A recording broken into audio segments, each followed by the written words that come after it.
Assalamu alaikum, урматтуу Багастыруу каналын көрүүчүлөр. Кутман күнүңүздөр менен. Бүгүн 12 сентябрь Баткен облусуна караштуу Кадамжа районунун Актурпак айыл аймагындабыз. Мына турган жерибиз Шалы Паянын арасы.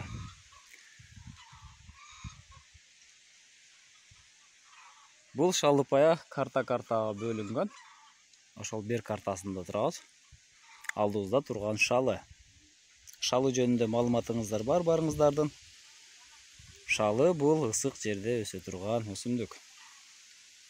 Негизинен Кыргызстандын түштүгүндө көп өстүрүлөт. Шалынын бир канча түрлөрү бар. Бизде өстүрүлүп аткан шалы андижан көп өстүрүлөт, вызроз.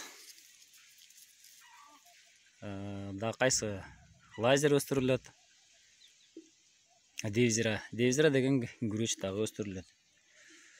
Кыргызстанга таанымал Актурпактын девизира күрүч негизинен атактуу болуп эсептелет. Базарда дагы эң кымбат жүргөн алды күрүч. Девизираны айтып коет, 80 күндө сабакта, 90 күндө табакта. 90 күн аралыгында уже табакка түшөт. 3 ай аралыгында бышат экен. Алдыбызда турган серасил көп мөмө берүүчү сорт вузроз деген сорт. Да бышууга дагы бир айдай убакыт бар. Азыр түс кайтарып саргарып турган убагы. Түсүнү кайтара баштаптыр. Мына ушул күрүч шалы 6 ай бою суудун ичинде турат. Сууда өсө турган өсүмдүк. Азыр астыны карап көрсөк, мынакей астында суу турат. Суунун жылуулугу 20 градустан жогору болуш керек. Бул вузроз деген сорт өтө түшүмдү көп бере турган сорт.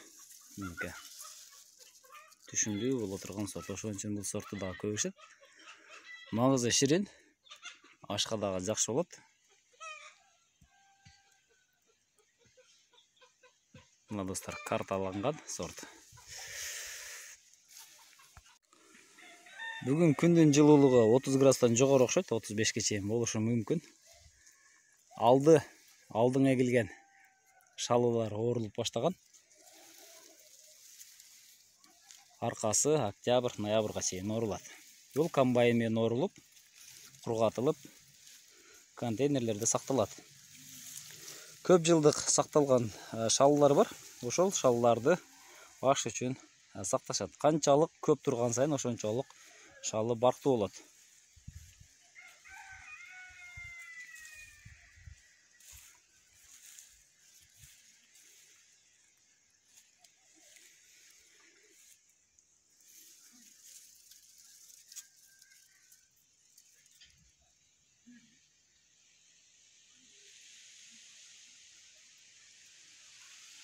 Бул оорулуп, кургатылып,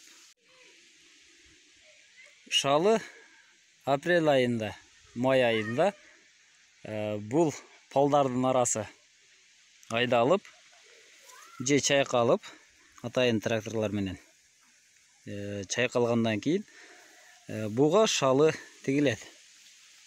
1 жума 10 күн аралыгында чыгат. Чыккандан кийин суу ташталат. Анан кайра суу толтурулат. Ошол бойдон суунун ичинде туруш керек. Бул шалы 1-2 жолу азыктандырылат.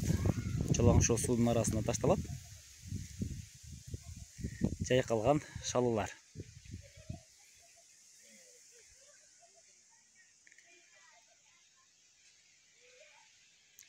Чыккандан кийин мурда отолчу кол менен. Азыр пестицидтерден дары чачылат. Чөптү өлтүрүш үчүн дарын чачышат. Андан кийин азыктандырылат. Достор, жогоруда айтып кеттик, 6 ай убакытта бышат. Бул кеч бышуучу сорт. Ошого жараша түшүмдү дагы мол берет. Бул аймакта негизинен күрүч өстүрүлөт. Чоң талалар бар. Күрүч талалары. Мына ошол талаларда күрүч жетиштирилет. Андан башка эгин тигин түшүмү азыраак. Эң ыңгайлуу шартта өсө турганы мына ушул жерге күрүч болуп саналат. Калган өсүмдүктөрдөн пайда азыраак. Элдин негизги кирешеси мына ушул күрүчтөн түшөт. Мына достор, шалпалдын жалынында эле бышып аткан анарлар. Анарды да ошо шалга кошо айтып кетейин. Боз кабак анар бышканга дагы бир ай убакыт бар. Быйыл анардын дагы жылы болгон окшойт. Өтө жакшы болуптур анар. Анар менен кошо бул билесиздер. Анжир деген нерсе. Алайын. Бышкан убакыт. Мына достор. Анжирдин мына ушул кызыл сорттогу түрү. Өтө ширин болот. Мына ушуну как кылышат. Шалга кошо айтып кетейин мынакей. Шалынын жанаша өсүп аткан анжир, анар өсүмдүктөрү.